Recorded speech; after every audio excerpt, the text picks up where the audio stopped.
What if the way you react to life is exactly why life keeps reacting the same to you? Every moment you flinch, defend, explain, suppress, or resist, you reinforce the very patterns you claim to want to change. But the world doesn't react to your words. It responds to your vibration. And your vibration is being shaped, not by what you think, but by how you react. You see, life mirrors, not your intentions, but your internal state. That's why you can say you want peace, but if you're filled with resistance, life will echo that tension. You can beg the universe for love, but if your energy is locked in fear, you'll meet more reasons to fear. It's not punishment, it's feedback. Pause here and ask yourself, how often are you reacting? How often are you fighting reality in the name of control? There was once a woman who had battled anxiety for years. She had tried everything, meditation, journaling, affirmations, but deep inside she was still reacting to every subtle fear that surfaced. One day, something shifted. Instead of running from the feeling, she said, "What if I stop fighting this?" She breathed. She allowed. She didn't try to fix. She let it move through her. And in that space of surrender, something profound occurred. The panic didn't win. It dissolved. Not because she overpowered it, but because she didn't feed it. That's the turning point we rarely speak about. Healing doesn't begin when you fight your darkness. It begins when you stop reacting to it. David Hawkins called this the mechanism of surrender. Jung called it integration of the shadow. Eckhart Tolle called it presence.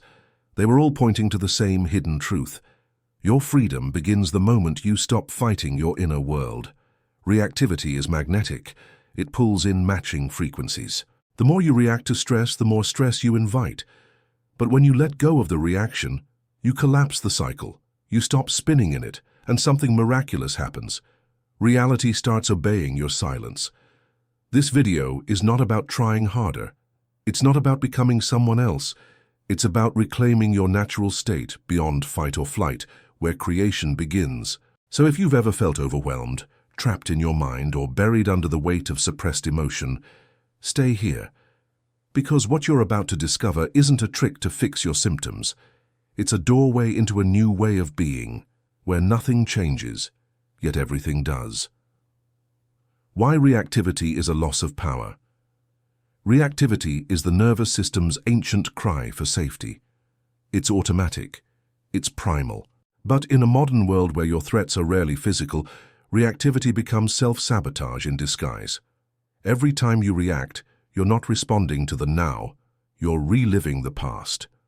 In the brain, it begins with the limbic system, specifically the amygdala. This small almond-shaped structure is designed to keep you alive. It processes fear, it scans for danger, it stores memories of pain, but it can't tell time. It doesn't know that what happened 10 years ago isn't happening now. So the moment something in your environment echoes a memory, whether it's a tone of voice, a facial expression, or even a feeling, you don't just recall it, you embody it. Your body tenses, your breath shortens, your thoughts race, and suddenly you're not reacting to this moment. You're reacting to a moment that never got resolved. That's trauma. Energy frozen in time, looping in the background, waiting to be seen. And most people live their entire lives in reaction to these invisible loops. The truth is, emotional reactivity is rarely about what's happening. It's about what hasn't healed. When we live in a reactive state, we're caught in a biological feedback loop. Your thoughts activate your nervous system. Your nervous system activates emotional memory. Your body floods with stress hormones, and your mind interprets that physical sensation as a threat, so it spirals again. But here's the most dangerous part. The more often you react, the more wired that pattern becomes. You are literally reinforcing your suffering by repeating it. That's neuroplasticity. What fires together wires together. Your brain doesn't care if it's helpful. It cares if it's familiar. And emotional reactivity becomes a default program, not because it's right, but because it's rehearsed. This is where Jung's insight becomes essential. Until you make the unconscious conscious, it will direct your life, and you will call it fate. The shadow is everything you haven't owned within you. your fear, shame, rage, vulnerability, and the more you repress it, the louder it gets, not as a whisper, as a reaction. That fight with your partner, that panic when you're alone, that urge to control, that silence that triggers tears. Those aren't random. They're the shadow knocking on the door, asking to be acknowledged. But instead, we react. We blame. We project. And in doing so, we stay trapped in the cycle. David Hawkins mapped this precisely in his scale of consciousness. Below the critical threshold of 200, we live in contracted states of guilt, grief, fear, desire, and anger. These frequencies don't just create pain, they perpetuate it. In these states, our identity is fused with our emotion. If I feel fear, I must be unsafe. If I feel anger, I must be under attack. We can't see clearly because the emotion colors everything. We're not observing reality. We're projecting our pain onto it. And so life becomes a mirror, not of what is, but of what we're unwilling to feel. This is the loss of power no one talks about. Power doesn't mean dominance. It means presence. When you react, you exit presence. You lose choice. You become a puppet of your programming. And the moment someone else can make you lose yourself, they own you.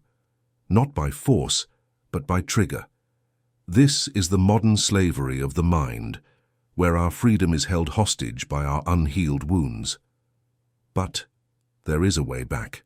It begins with awareness, to notice the moment before the reaction, to name the sensation, to feel without fusing. This is not suppression, it's observation. It's learning to become the space in which the reaction arises, without becoming the reaction itself. That gap is where your life changes. In that space between stimulus and response, you access something rare and forgotten: choice. Imagine this. A thought arises.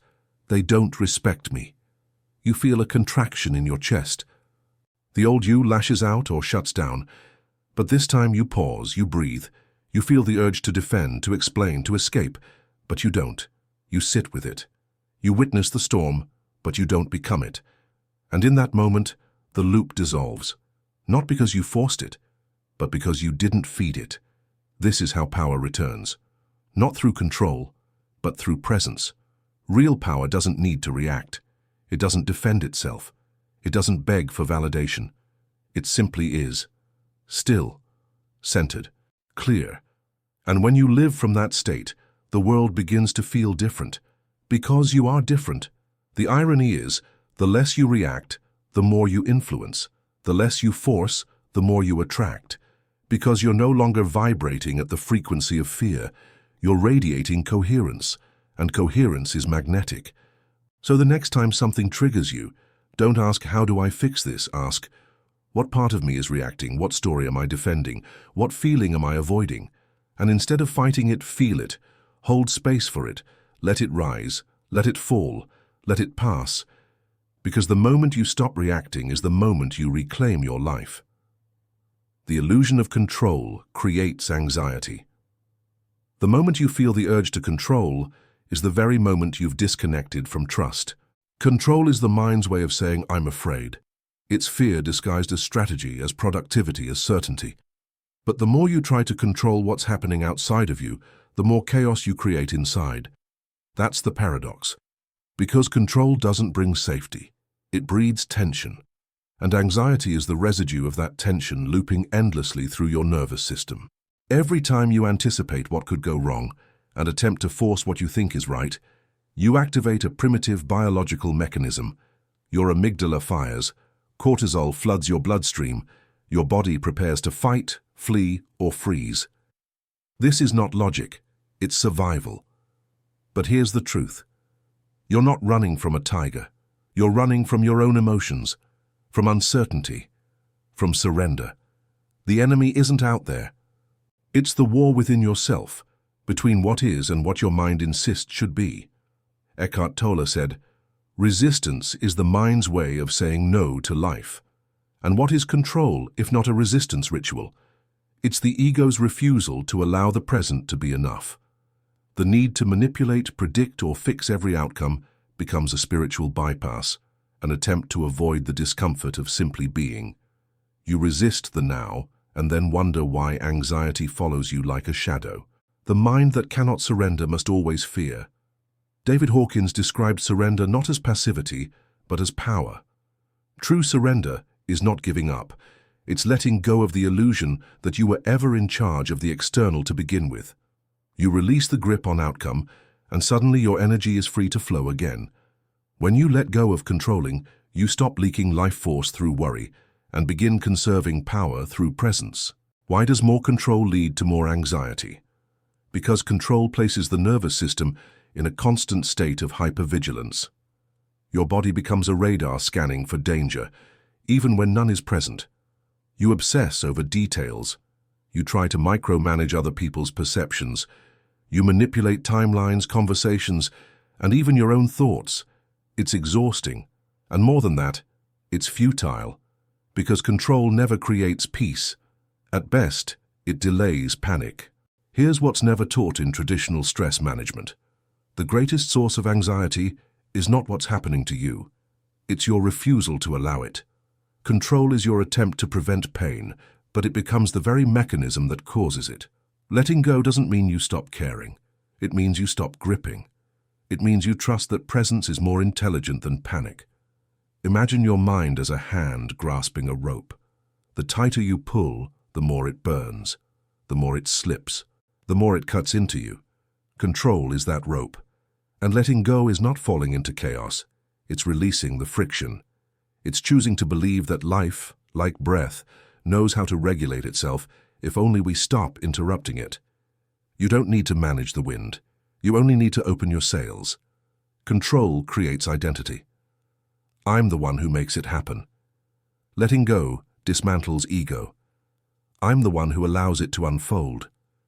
The shift is subtle but radical. One is rooted in fear, the other in trust. One contracts, the other expands. And what expands invites the universe to meet you with flow instead of friction. As Hawkins taught, when you let go, you rise in frequency. And what you attract shifts accordingly, not because you demanded it, but because you aligned with it. So the question is not, how do I gain more control over my life? The question is, what am I so afraid would happen if I didn't control it? That fear is the doorway. That fear is your next lesson. And the only way through it is not to conquer it, but to surrender to it. Letting go. The spiritual technology of surrender. Letting go is not passive. It is not weakness. It is the most precise action the soul can take when it's ready to move out of suffering and into alignment. At the core of David Hawkins' spiritual teachings is a silent revolution. Surrender not as defeat, but as a vibrational release. A calibration of consciousness. Not a belief, not a philosophy, an inner technology. Simple, subtle, radical. We are conditioned to hold on, to emotions, to identities, to fears, to narratives that tell us who we are, what happened to us and why it still matters. We grip our sadness like armor. We clutch our rage like fuel. But Hawkins discovered something profoundly liberating. The very act of holding creates pressure, and pressure becomes pain. What if peace isn't something you attain, but what's revealed when you stop clinging? Letting go begins when you feel, fully, without judgment, without manipulation, without spiritual bypass. You allow the feeling to rise as it is in its raw frequency.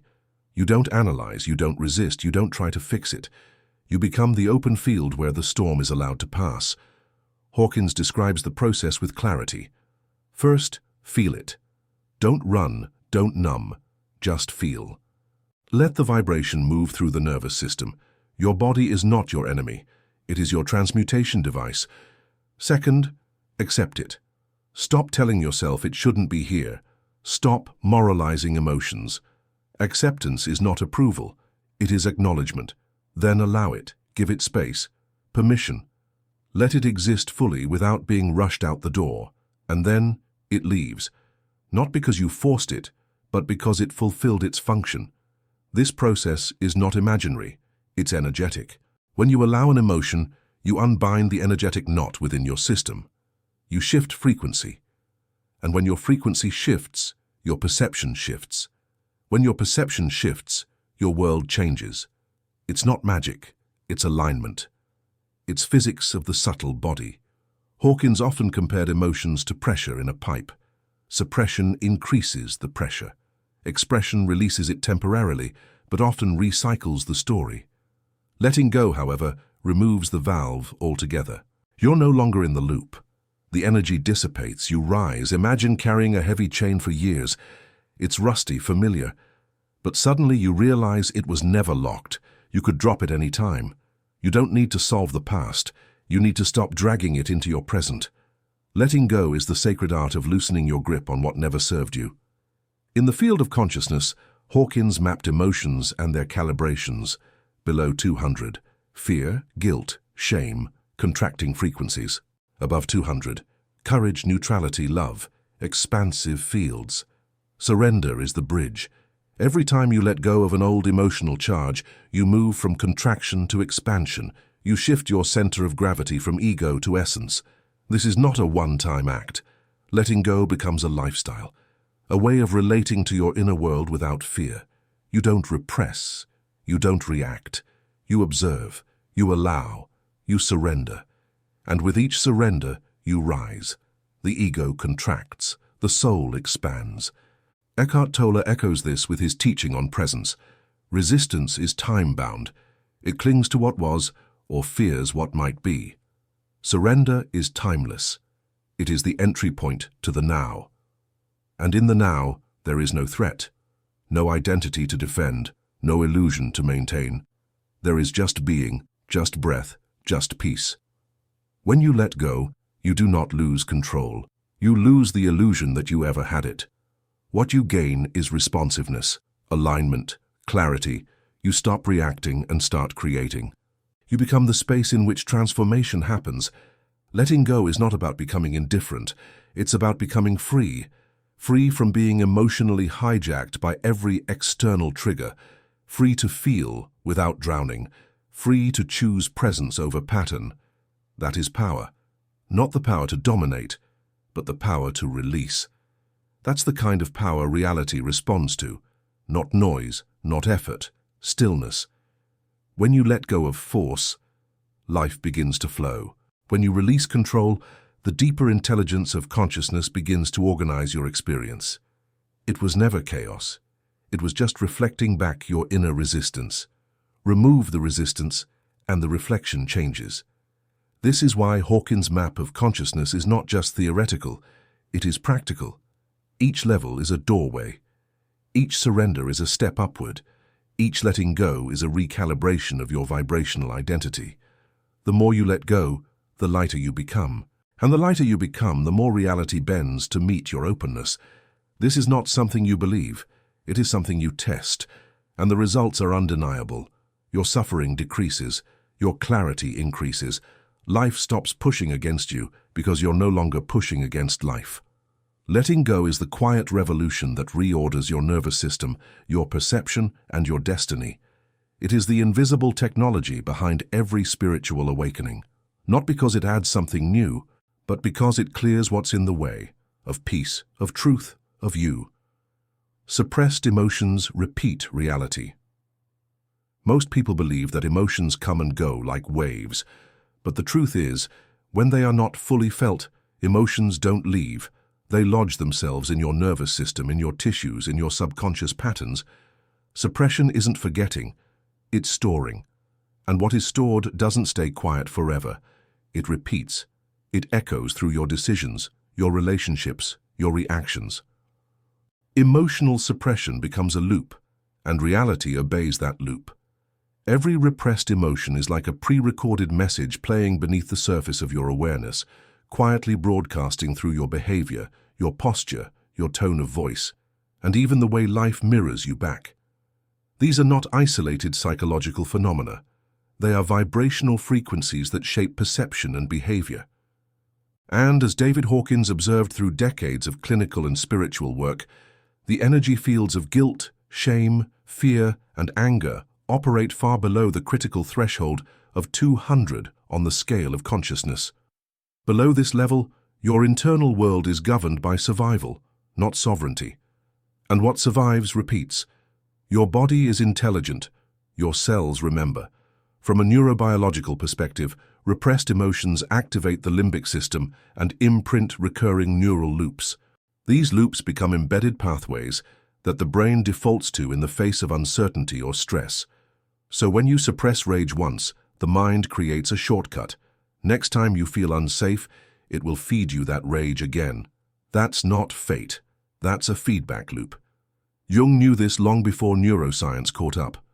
Until you make the unconscious conscious, it will direct your life, and you will call it fate. This quote is more than poetic insight. It's a diagnostic. What remains in shadow must play itself out in the world as projection, resistance, or sabotage. And the more you resist facing it, the louder it echoes through your life's patterns. Emotional suppression creates repetitive external circumstances, not because the universe wants to punish you, but because life reflects your internal broadcasting frequency. Imagine walking through a hall of mirrors, but each mirror is distorted by an unresolved emotion. One reflects abandonment, another guilt, another fear. Everywhere you go, you don't see clearly. You see through the lens of what hasn't been released.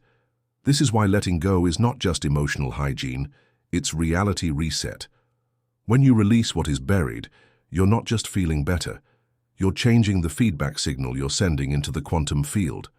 David Hawkins emphasized that the act of letting go, truly letting an emotion rise, be felt, and dissolve, is an energetic transmutation. It's alchemical. The suppressed becomes the surrendered, and the surrendered dissolves. No analysis is necessary. No story needs to be told. You don't have to explain why you're angry to let go of anger. You just have to feel it and choose to release it. This is not bypassing. It's purification. People often confuse suppression with strength. They think not crying is resilience. But in truth, unprocessed pain weakens the system. It drains your life force. Suppressed emotions sit like static in the field of consciousness. They distort your intuition, cloud your judgment, and lower your vibrational set point. When you begin to let go, the field clears. You see more, you feel more, you create differently. You respond rather than react. That's emotional freedom. Think of your life as an echo chamber. Whatever you suppress, you eventually hear again, just louder. The same arguments, the same frustrations, the same disappointments, different faces, same vibration, until you pause, until you stop resisting, until you say, I will feel this. I will let it move through me. And then, like static suddenly silenced, you find peace. The external stops repeating because the internal has been reset. Letting go does not erase memory. It erases charge. You can remember your past without living from it. You can recall pain without reenacting it. When the emotional charge is gone, your mind stops looping around the same protective strategies. You no longer have to defend yourself against a pain that's no longer there. That's how liberation works. Not by forgetting the story, but by no longer reacting from it. And here's the paradox. The moment you stop trying to fix the outside world and instead release the inside distortion, the world begins to shift. People treat you differently. Opportunities feel lighter. Synchronicities increase. That's not magic, it's resonance. When your inner world changes frequency, your outer world updates to match. Because reality, like a mirror, doesn't judge, it just reflects. So the question is not, why does this keep happening to me? The real question is, what am I still holding that caused this toward me? The moment you ask that, you stop being a victim of life and become the architect of your frequency. Suppressed emotions are not life sentences. They're invitations to release what's been carried too long. This is why the spiritual path is not about escaping emotion. It's about feeling it fully, then letting it go. That's how you rewrite the loop. That's how you break the echo. That's how you transform your entire life, one surrender at a time. When you let go, the field changes. When you let go, the field changes. Not metaphorically, literally. The energetic field surrounding and emanating from your body, your heart, your nervous system, your mind, begins to broadcast a new frequency. and reality, like a tuning fork, begins to vibrate to match it. This is not a concept reserved for mystics or gurus. It's a phenomenon increasingly supported by fields like quantum biology, neurocardiology, and consciousness research. The state of your inner world is not contained. It leaks, it radiates, and what you radiate becomes your experience. David Hawkins' map of consciousness teaches that each emotional state calibrates at a specific frequency. Shame calibrates at 20, fear at 100, courage begins at 200, love is 500, peace is 600, and enlightenment begins at 700 and above. These are not just abstract spiritual notions, they are energetic attractor fields. They influence how people perceive you, how opportunities find you, and how life responds to you. When you live in guilt, your field calls forth punishment. When you live in fear, your field seeks evidence to justify it. But when you live in neutrality, acceptance, or love, your field relaxes, and so does your life. This is why letting go is not just an act of inner liberation. It's a reconfiguration of the entire signal you're emitting. Think of it like cleaning a radio tower. The gunk is gone, the static clears, the message becomes pure, and suddenly, instead of broadcasting chaos, you're broadcasting coherence. This coherence draws coherence toward you. It's a vibrational invitation. It's resonance. Carl Jung spoke about individuation, the process of becoming whole by integrating the unconscious into conscious awareness. But what happens when you actually do that work? When the shadows no longer sabotage you from behind the scenes, the field stabilizes. You become less reactive. You enter what Eckhart Tolle calls the power of presence, a state in which the mind no longer resists the moment and instead becomes a transparent vessel through which awareness flows. Presence has a measurable signature. Studies on heart rate variability and EEG coherence show that when someone is present, their physiological state becomes synchronized and harmonious. The body stops fighting itself. The mind stops time traveling. The field becomes silent. And in that silence, clarity is born. From this space, decisions are not reactions. They are responses aligned with truth, and life, in turn, mirrors that clarity back. Hawkins emphasized that frequencies above 500, love, joy, peace, have the power to entrain lower frequencies. This means that when you let go of resistance and embody higher states, you don't just change yourself, you begin to change your environment. You become a field of permission. Others feel safer around you. Solutions arise where there were once problems.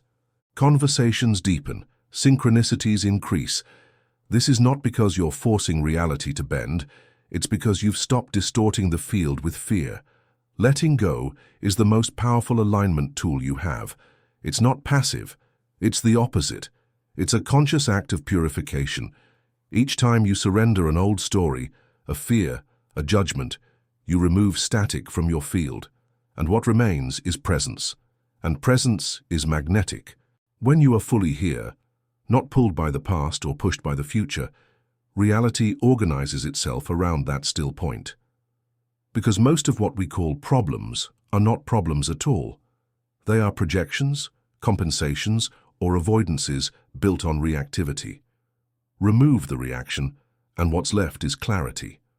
And clarity knows exactly what to do. This is not just a mystical idea, it's a biological truth.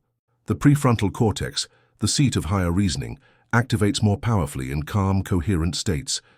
When you let go, your biology follows. Your creativity returns. Your insight sharpens. You see what was always there, but obscured by emotional noise. That's the great irony. You don't need to force change, you need to stop blocking it. You don't need to push life to cooperate.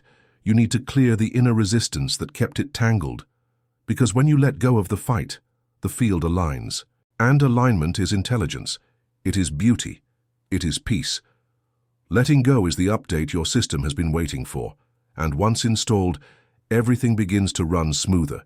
Not because the world changed, but because your field did. The portal of now, stopping inner time.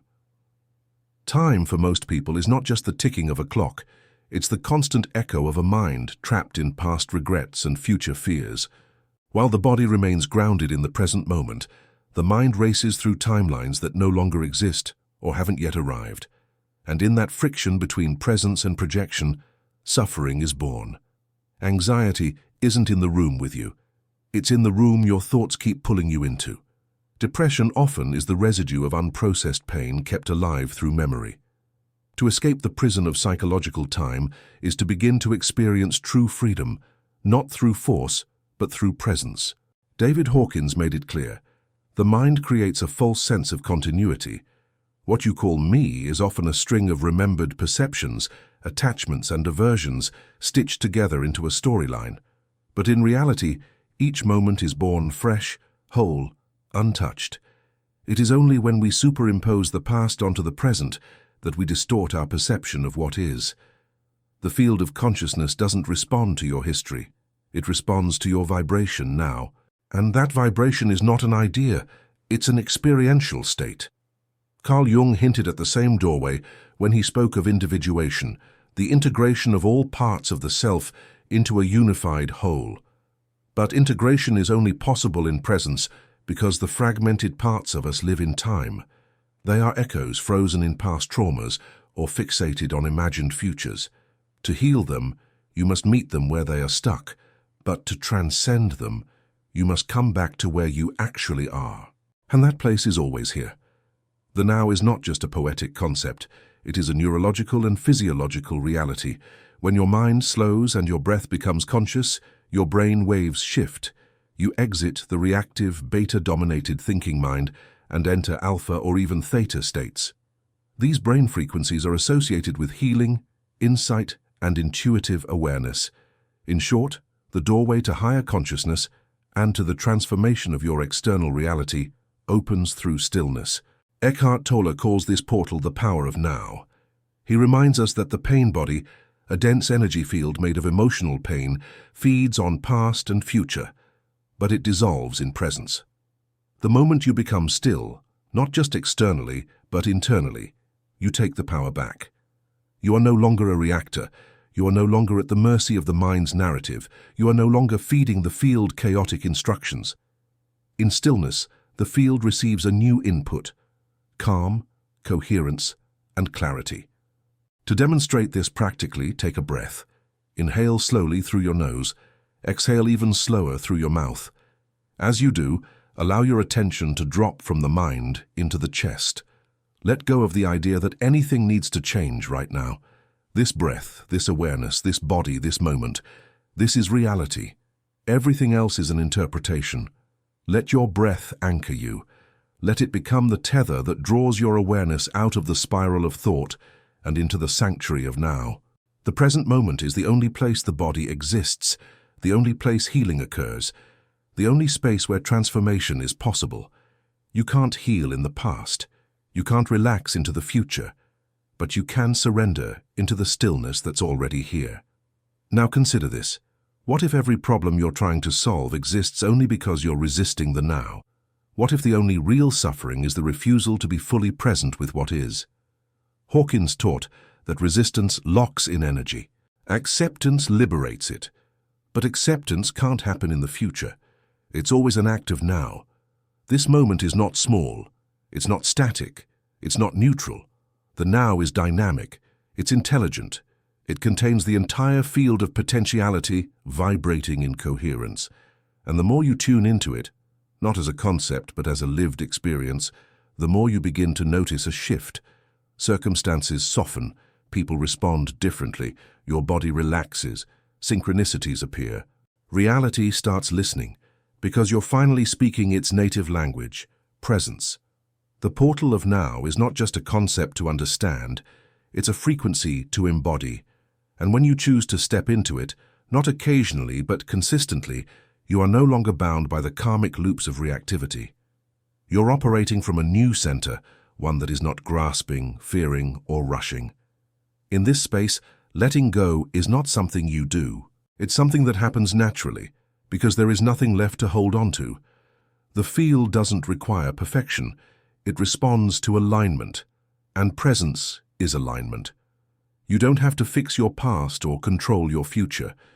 You just need to stop abandoning the one place where your power actually is. Now is not just a moment, it's the mirror. It reflects exactly who you're being, and when you meet it without resistance, the reflection changes, turning pain into power. There comes a moment in every journey where pain no longer asks to be avoided, it asks to be understood, when suffering stops being the enemy and starts being the invitation. Most people spend their lives running from their pain, distracting themselves, medicating themselves, blaming the world, the past, or other people. But what if the very thing we've been trying to escape is the one thing that holds the key to our transformation? Pain is not just an inconvenience, it's intelligence. It's the body's way of saying something is stored here, something is stuck. Hawkins wrote that suffering is a call to consciousness, a signal that we've been living disconnected from what's real, disconnected from ourselves. Pain often emerges when we resist a truth too long, when we deny our inner state and pretend we're fine. But the nervous system remembers. The energy body remembers. Jung said, "What you most need will be found where you least want to look." That is not a metaphor. It's a map. You cannot change what you refuse to feel. You cannot rise if you don't descend. There's no skipping steps. In spiritual bypass, we try to meditate away the pain, think positively through it, or pretend it's all just part of the plan. But that only creates a deeper split inside.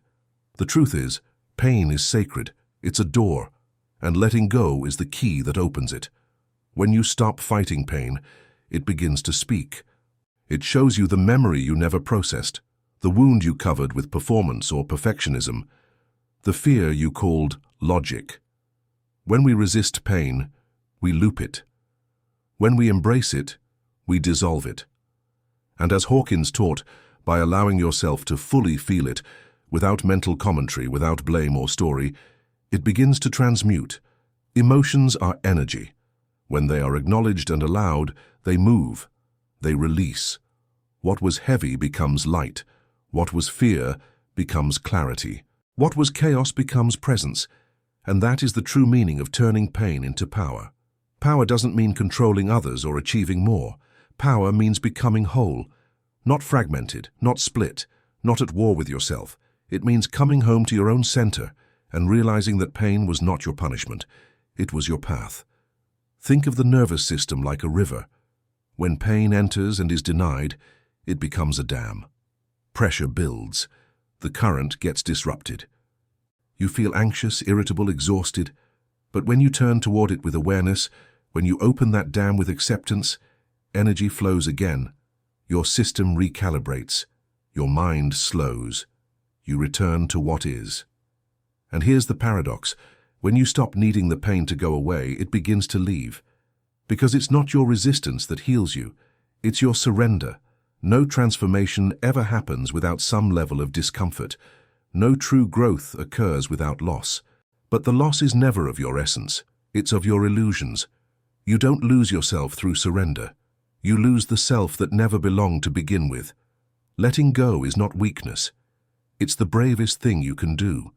Because it means trusting that your pain has purpose. It means stepping into the unknown without the armor of control. It means loving yourself enough to stop running. And when you do, you realize that pain was never trying to destroy you. It was trying to initiate you. That's how pain becomes power. Not by being suppressed, not by being analyzed to death, but by being held, seen, felt, and finally released. You become the alchemist of your own healing. So ask yourself, what pain are you still running from? What would happen if just for a moment you stopped running? What if the pain you fear is actually the portal you need? Reality starts to obey. Real shifts begin. When you begin to let go, not as a technique but as a way of being, something extraordinary happens.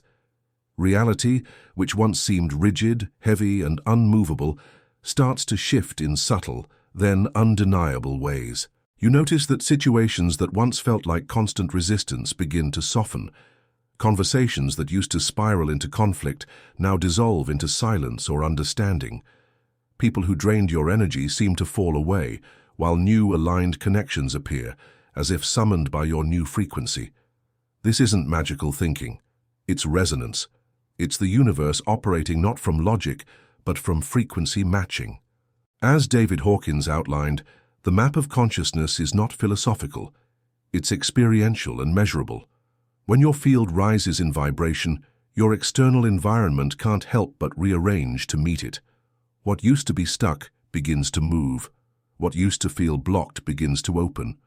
Life becomes less about trying and more about allowing, less pushing, more flowing.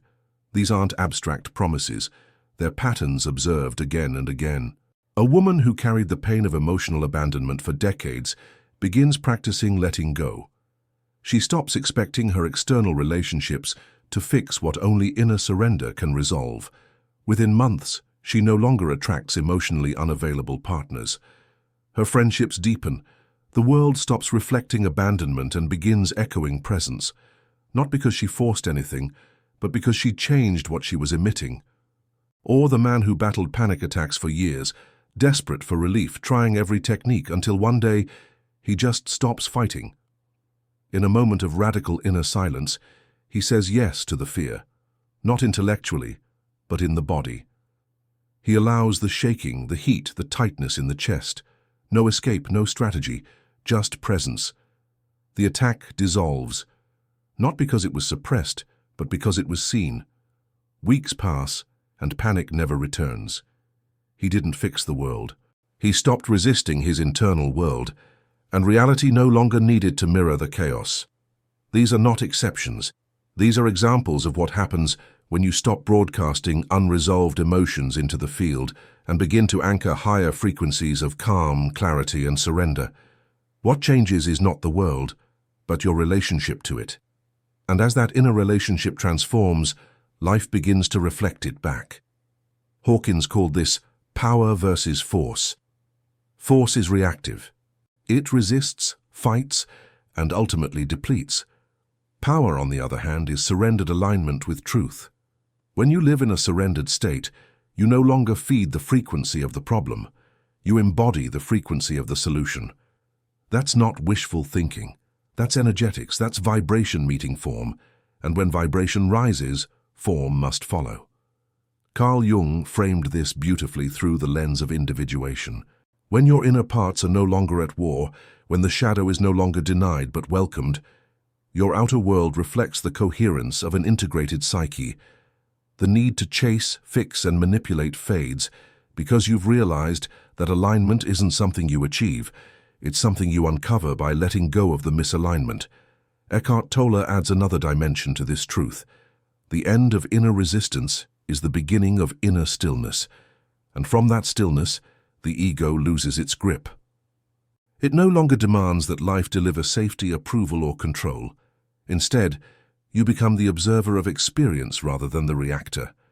And from that vantage point, your life becomes a canvas, not a battlefield. Creation begins not from effort, but from presence.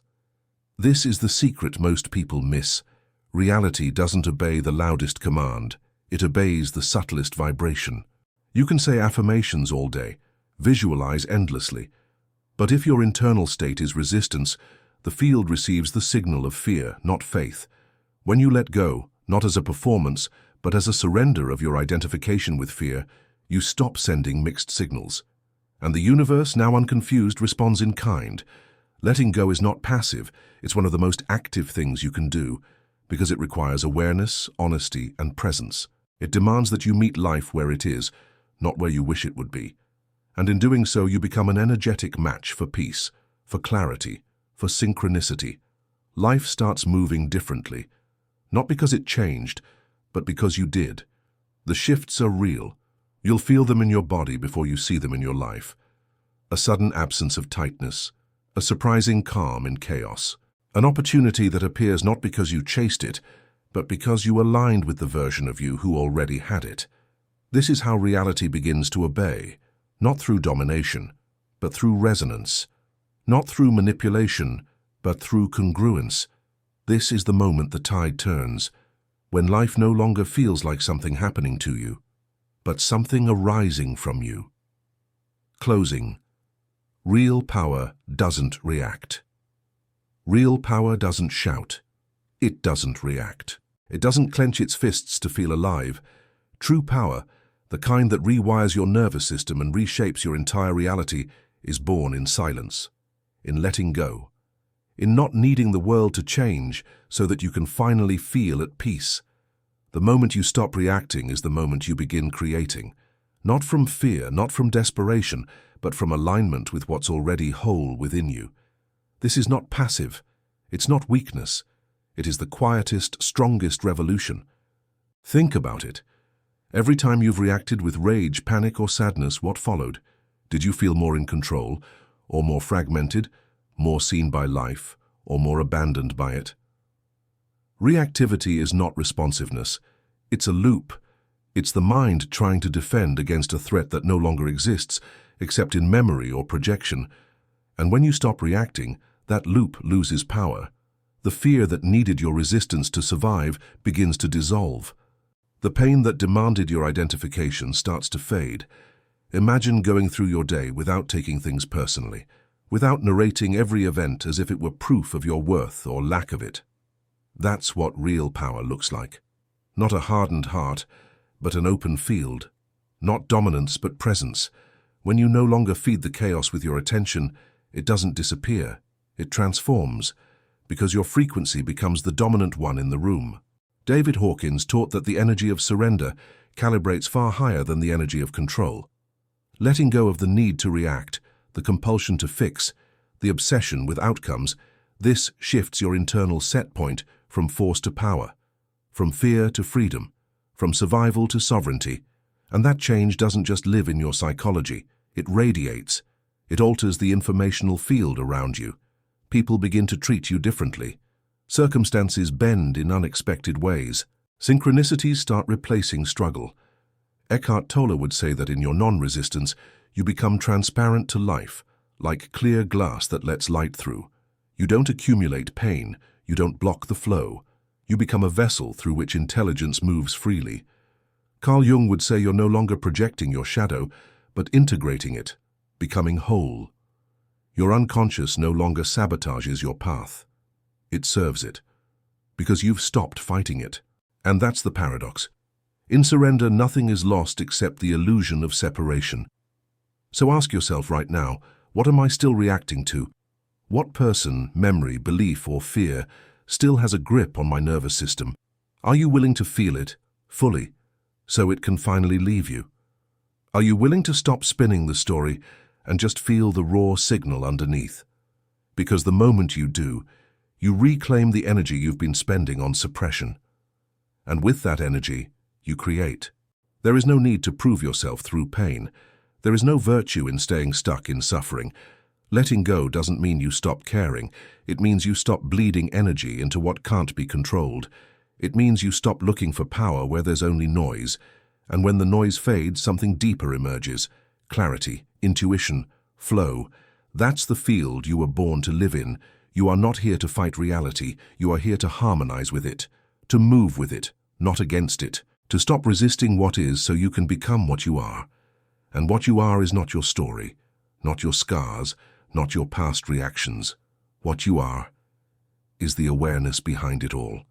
Infinite, still, awake. So here's your invitation. Today, just observe. Watch your mind. Watch your emotions. Watch the urge to react. And when it rises, don't. Not out of suppression, but out of clarity. Just watch. Let it pass. Let it burn. And in that moment, know this. The universe isn't testing you. It's waiting. Waiting for the real you to show up.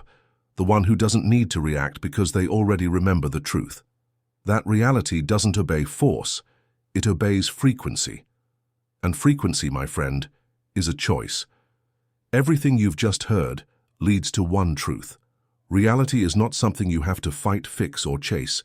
It's something you harmonize with by returning to the present, releasing your resistance, and reclaiming the power of your attention. When you stop reacting, you begin creating. Not from fear, but from presence. Not from trauma, but from truth. And the shift is not gradual, it's immediate. The very moment you let go of needing control, something deeper takes its place. Coherence, flow, alignment. You've learned how reactivity wires your nervous system into cycles of anxiety and stress, and how trauma isn't just stored in your memories, it loops through your energy field, begging to be seen, felt, and released. You've seen how the illusion of control feeds fear, how suppressed emotions echo through your field, and how surrender isn't weakness, it's a spiritual technology. When you let go, the field changes. The external begins to reflect your internal peace, because energy precedes matter. That's not poetry, that's physics, that's neuroscience, that's ancient wisdom rediscovered in modern language. And now the only question left is, will you do it? Will you stop feeding your reactivity with attention? Will you choose the stillness beneath the storm? Will you experiment with what happens when you don't fight the moment, but merge with it? Your power isn't in what you fix, it's in what you release. So today, just watch. Watch your patterns, your impulses, your fear. But don't become them. Let them rise and let them pass. And notice what remains when they're gone. That stillness is not emptiness. It's the presence from which all things are born. And if this message touched something in you, share it. Someone else might be stuck in the same loop you've just begun to exit. Someone else might be waiting to hear that their reactivity isn't who they are. That peace is closer than they think, that they don't need to fight to be free, they just need to let go. So let go, and watch reality start to obey.